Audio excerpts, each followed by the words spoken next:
safety is an important part of a great customer experience. Hi, I'm Brian Littoral. And I'm Carl Smith, and we want to welcome you to the four cornerstones of food safety. Did you know over 9 million people a year are sickened by the foodborne illness? Granted, most of those only experience a night of discomfort. But as many as 55,000 people every year require hospitalization because of foodborne illness, and over 1,000 people die each year. To protect the Waffle House brand, to help ensure that our customers have a great Waffle House experience, and because it's the right thing to do, we take food safety very seriously. In this video, we will look at how food becomes unsafe, your role in keeping food safe, and how as a team we can all ensure our customers always have safe food. Just like a house has a foundation with four corners, our Waffle House way of service and production is also built on the four corners of food safety. Good personal hygiene, controlling time and temperature, preventing cross-contamination, and cleaning and sanitizing. We've divided this video into sections covering each of these foundations of food safety. Okay, before we start, let's identify 3 hazards to food. 1, biological hazards such as bacteria, viruses, parasites, and fungi. 2, chemical hazards such as cleaning products, pesticides, and certain toxic metals. And finally, 3, physical hazards, objects that can fall into food, making it unsafe, like glass, broken toothpicks, metal shavings, dirt, band-aids, or hair. Working carefully with chemicals and staying vigilant for foreign objects getting into the food are important behaviors and manageable. On the other hand, much of what's covered in our four cornerstones of food safety will deal with controlling biological hazards. Because they are odorless, tasteless, and microscopic, we have to practice very specific behaviors, as you will see in this video. Okay, let's get started.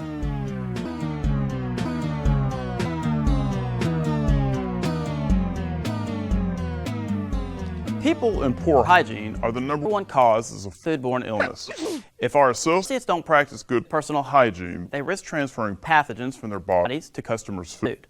Hand washing, avoiding bare hand contact with ready-to-eat food, wearing clean uniforms, keeping fingernails natural, short, and unpolished, not wearing jewelry while handling food, using proper hair restraints, and only eating, drinking, smoking, chewing gum, or tobacco in designated areas are ways to ensure we keep food safe. Okay, let's watch while one of our associates describes the proper way to wash our hands. Okay, so we're going to go over how to properly wash our hands. First thing we want to do when we approach the sink is get a good base layer of water on our hands and arms. We're going to go all the way up to our elbows here. Once we do that, we're going to take some soap, get a good amount in there, and we're going to lather up vigorously, again, all the way up to the elbows. Once we're good with the soap, we're going to go back to the water. Total time, maybe 20 seconds for the whole process. And the easy way to judge this, that you're doing it correctly, is simply sing the ABCs or the birthday song to yourself. Now, once we're done with the rinse, last step is we're going to dry our hands and arms. Take a disposable paper towel and fully dry your hands and arms. Once you do that, you're good to go. Remember, when you finish drying your hands, be sure to use the disposable paper towel to turn off the faucet. If you don't, you risk recontamination. And if you have paper towels in the restroom, use them to grab the door pull and then discard.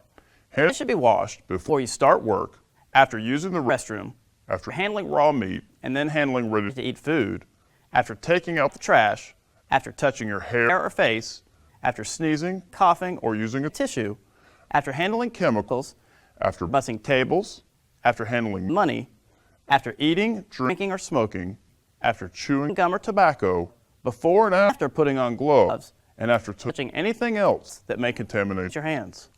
I know, it's a long list. We want to keep our customers safe, and that starts with hand washing.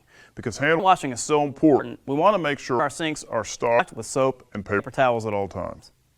And remember, never place dishes, towels, prep food, or anything else in the hand sinks. Hand sinks are for washing hands only. Finally, if a sink in your restaurant does not have a hand washing sign posted over it, or that sign is worn out, have your manager order one from Custom Graphics. Most states require food handlers to avoid bare hand contact with ready-to-eat foods. Once again, here's an associate to talk to us about the proper way to wear gloves. So now that we've washed our hands properly, we're prepared to work with the ready-to-eat food. So we're going to approach the sandwich board. We'll find our box of disposable gloves. We're going to take out a new pair of single-use gloves. Go ahead, slip them on. And now we're ready to go with ready-to-eat food. Gloves can help prevent the spread of pathogens, but only if we use them correctly. Only use approved single-use gloves when handling food. Make sure they fit your hands. Never rinse, wash, or reuse gloves. Wash your hands before and after using gloves. Change them when they become dirty or torn. Change them before beginning a different task. Change them after handling raw food and before handling ready-to-eat food. And change them at least every 4 hours if they're in continuous use. In a 2 or 3 person grill, it's easy to manage glove use. The meat and egg grill operator can cook barehanded because they will only handle raw food. But keep in mind the customer's perception that all grill operators should be wearing gloves.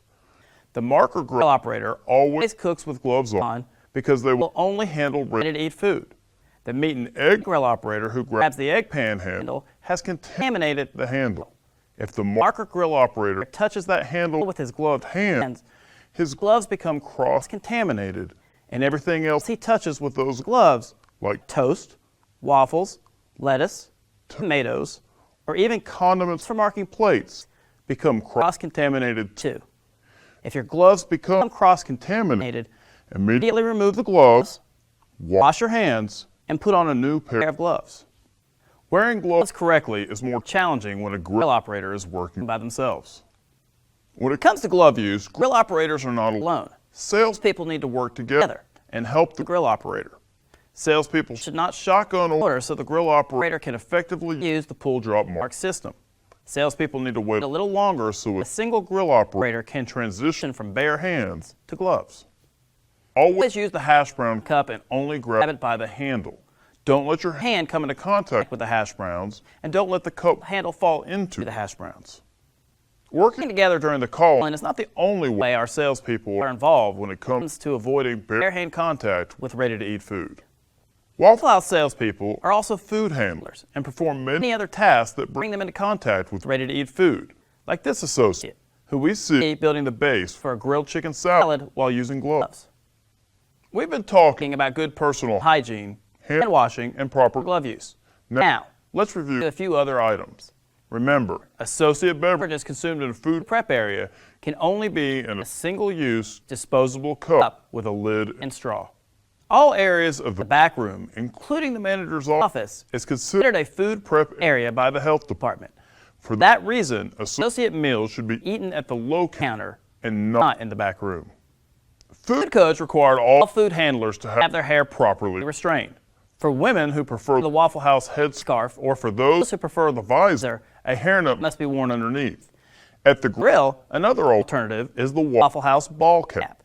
Remember that all loose hair, including ponytails and bangs, must be tucked up underneath the hat. Men with short hair can also wear the traditional Waffle House paper hat. Check with your local health inspector if you have any questions about hair restraint requirements. A hair restraint poster is available at Custom Graphics. If you work when you're sick, you could contaminate food. The norovirus in particular is responsible for more foodborne illness outbreaks than any other pathogen. Here's what the Waffle House exclusion and restriction policy says. The associate's responsibility is to inform management when they have these symptoms: vomiting, diarrhea, sore throat with fever, or jaundice. Management's responsibility is to exclude the associate from work until they are symptom-free for 24 hours, or, in the case of jaundice, until they are released by a doctor. Associates must also inform management if, in the last 3 months, they have been diagnosed with, or if in the last 30 days they have been exposed to, any of the following foodborne illnesses: norovirus, hepatitis A, Shigella, E. coli, Salmonella typhi, or non-typhoidal salmonella. Every Waffle House restaurant should have the exclusion restriction policy in the appendix to the Waffle House Way. located in the back of the CNT binder. Contact custom graphics if your unit does not have one. One of the best tools you have to manage the entire food safety agenda is the food safety baton, which is done during each shift. Here on the shift change checklist are reminders about personal hygiene, no ill associates, clean uniforms, appropriate fingernails and jewelry, hair properly restrained, gloves available, and hand sinks cleaned and stocked. So that's it for the first cornerstone of food safety. Remember, people and poor personal hygiene are the #1 cause of foodborne illness. When we practice good personal hygiene, we're taking the first step in delivering safe food to our customers.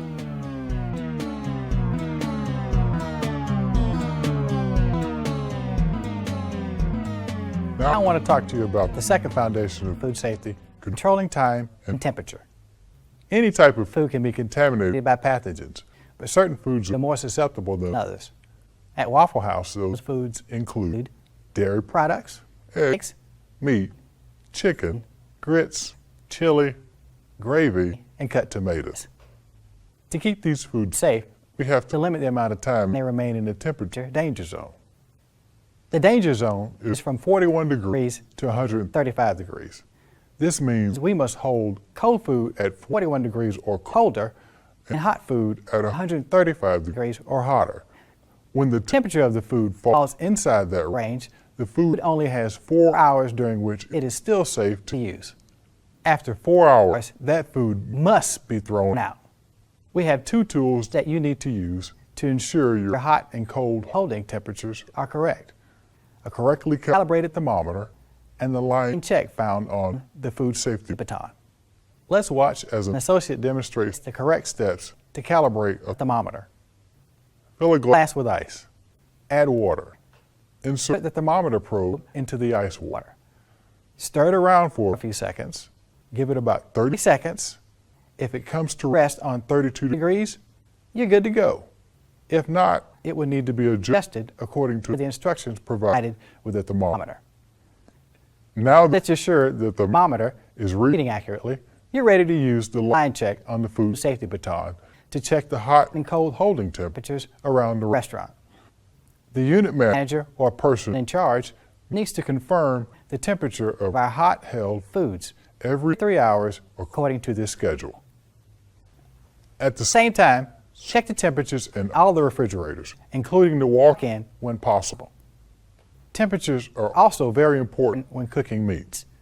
The correct internal cooking temperature for Waffle House foods are 145 degrees for eggs, 155 degrees for steaks, pork chops, and ground meats, and 165 degrees for chicken.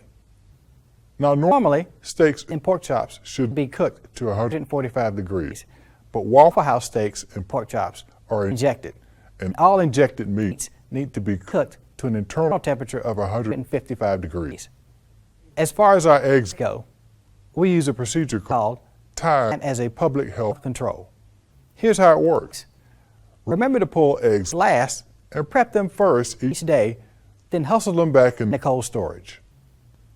The best practice is to always keep your eggs in the refrigerator, and when you need a couple of them, get them out the same way you get meats. Only when volume picks up and you absolutely need those eggs above the grill should you put the basket on the plate shelf.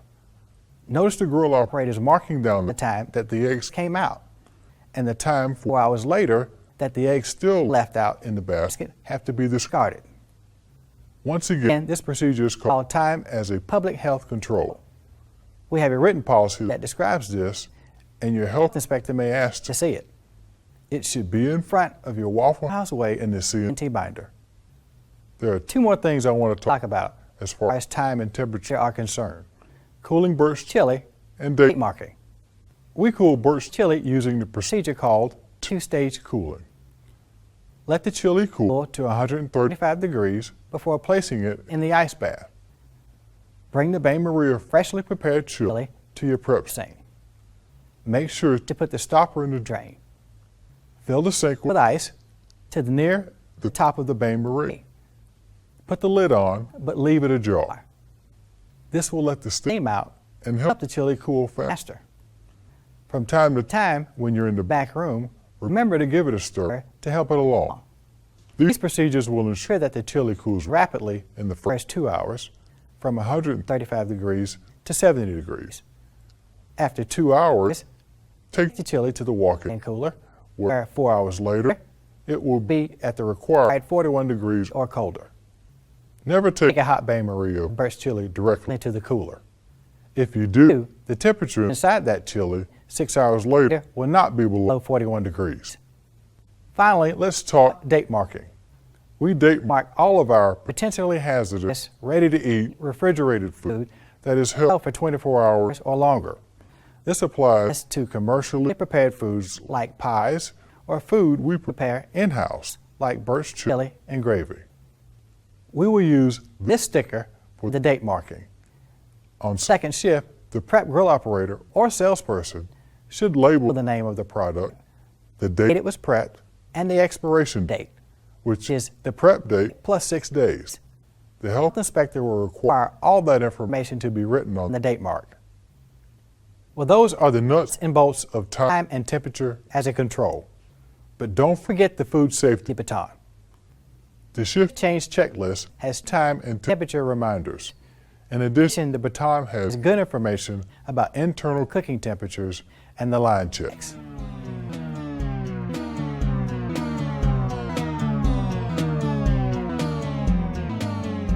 Welcome to the third cornerstone of food safety, preventing cross-contamination. Preventing cross-contamination involves how we store food, utensils, and equipment, as well as how we serve food. Let's start by looking at how we store food. Wrap or cover food before storing it. Store food only in containers intended for food and only in designated food storage areas and never near chemicals. Store food away from the walls and at least 6 inches off the floor. Always, and I mean always, store ready-to-eat food above raw meat and poultry. When you have to stack the similar foods vertically in a refrigerator because of space limitations, there is a strict top-to-bottom stacking order that must be followed. We put ready-to-eat foods on top. Below that, whole meats like bacon and country ham.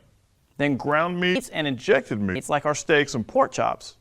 Finally, chicken goes on the bottom.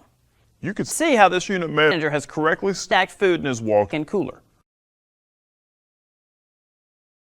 When it comes to eggs, it's best to stack them by themselves or on the same shelf as whole meats. A 6-inch separation will work in areas where there is limited shelf space. Now, what we've described applies to the walk-in cooler or out on the grill line. When it comes to utensils, always store them with the handles up. Store cups and glasses upside down on a clean and sanitized surface. Grill tools should be kept in clean and sanitized tool drawers, and when you grab one, always grab it by the handle. Now, let's talk about preventing cross-contamination while serving food. If you're not careful, you can contaminate food contact surfaces while handling them. That, in turn, can contaminate the food you serve. When carrying plates, do not touch the part of the plates that come into contact with the food. Instead, rest your thumb under the edge of the plate. The same goes for beverages. Never carry the glasses or cups by the rim. Instead, always carry glasses, cups by their handles. We want to beat our customers to the seat and set them up within 60 seconds. Always be sure that you only handle the silverware by the handles. When you get ice, always use the ice scoop. Keep the ice scoop outside the ice when not in use. No matter what, never dip a glass directly into the ice bin. Your food safety baton has a reminder about correct stacking order in your refrigerators. So be sure to use this great tool every day. That's it for the third cornerstone of food safety. I hope you now understand the fundamentals of preventing cross-contamination.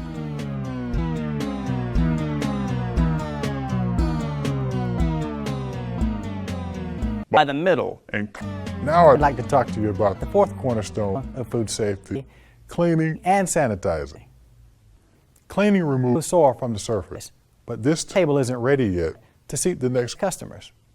It has to be sanitized. Sanitizing reduces the microorganisms on the surface to safe levels. It removes the things you can't see. And while you're at it, don't forget to clean and sanitize the menu mats. The most important reason to clean and sanitize is to prevent the spread of pathogens to food. And it also helps to control pests like insects and rodents. All surfaces need to be kept clean, but surfaces that come in contact with food need to be cleaned and sanitized, including tables and countertops. Now, there are two ways to sanitize, and we use them both at Waffle House. One is with heat, and the other is with chemicals. Our dish machines use heat sanitizing, and that's why it's important to check your rinse sanitize gauge often to ensure it's reaching 180 degrees. 179 degrees is not good enough. You have to reach 180 degrees to ensure that you're killing the microorganisms. The other way to sanitize is with chemicals. At Waffle House, we use chlorine. The best thing to do is to have a dedicated 1-gallon container designated for sanitizing solution. Fill it full with cold tap water. Now add half of a Waffle House coffee spoon of chlorine. Close the lid and give it a shake. To be sure you got it right, tear off a chlorine test strip from your test kit and check the solution. Check the color against the color chart to make sure that you're at 100 parts per million. We need to check the chlorine solution at least every 3 hours. If it's not at 100 parts per million, it needs to be replaced. Remember, too strong is just as bad as too weak. Never try to mix the chlorine solution out front directly in the 3 insert pans. It takes too long and it's too hard to get it mixed right. Always mix in the designated jug in the back room. The way we clean food contact surfaces at Waffle House is with a method called the 2-towel system. When you approach a table or counter, bring both towels with you. One wet soapy towel to clean the surface and a second towel from the chlorine bath to sanitize the surface. Each towel should be well wrung out so that the table is left damp but not wet. Allow the table to air dry. Most of the utensils we handle have to be cleaned and sanitized after every use. We've been concentrating on things the customers touch, like plates, cups, silverware, tables, and menus. Now let's focus on the grill. Omelet cups must be cleaned and sanitized and stored upside down after each use. That's why you have several of them. It's not good enough to just spray them out with the cold water pre-rinse before running them through the dish machine. Omelet cups should be scrubbed clean beforehand. If you don't, this is what you can get in a very short time. When it's slow, grill tools should be cleaned and sanitized after each use. But during a rush or on a busy shift, our tools are considered in continuous use. The protocol for tools in continuous use is to clean and sanitize at least every 4 hours. Your spatula, grill scrape, and chef's knife should be swapped out for fresh ones, not only at shift change, but also once during the middle of the shift. Use the 2-towel system to clean and sanitize the cook's board too. Storing chemicals safely is something we all have to pay attention to. Chemicals should never be left near food. This unit has all of its chemicals on the lowest shelf on the rack and doesn't have any food stored on it. Just like when you work with any other tool, your job is not finished until you put your tools away. Always take the extra few seconds to put chemicals away. Failure to do so is an accident waiting to happen and can make someone very, very sick. Garbage can contaminate food and equipment if it's not handled safely. It can also create odors and attract pests. Remove garbage as quickly as possible. Make sure the garbage bags are securely tied off and that you keep the dumpster doors closed. As often as needed, take your garbage cans to the can wash out back and give them a thorough cleaning inside and out. If the power goes out and you don't use to-go supplies, you will have to clean and sanitize dishes, glasses, and cups in the 3-compartment sink. The 3-compartment sink setup is posted near the sink. It is also available in the cleaning and sanitizing section of the Waffle House Way in the back of your C&T. Become familiar with this setup. Your health inspector may ask you. The last thing I want to talk about is waffle bakers. Some states may have different procedures. We are now able to pre-clean waffle bakers outside in Georgia, and other states may soon allow this as well. Every restaurant should have the latest version of the waffle baker cleaning poster for their state. One of the keys to having the best looking waffle bakers is to rotate them daily. Don't wait until the grids turn black. Just as you learn in the other parts of the video, your food safety baton has several reminders about proper cleaning and sanitizing. It reminds you to change the chlorine solution, have your chlorine test strips available, store your chemicals properly, and complete end-of-shift cleaning response.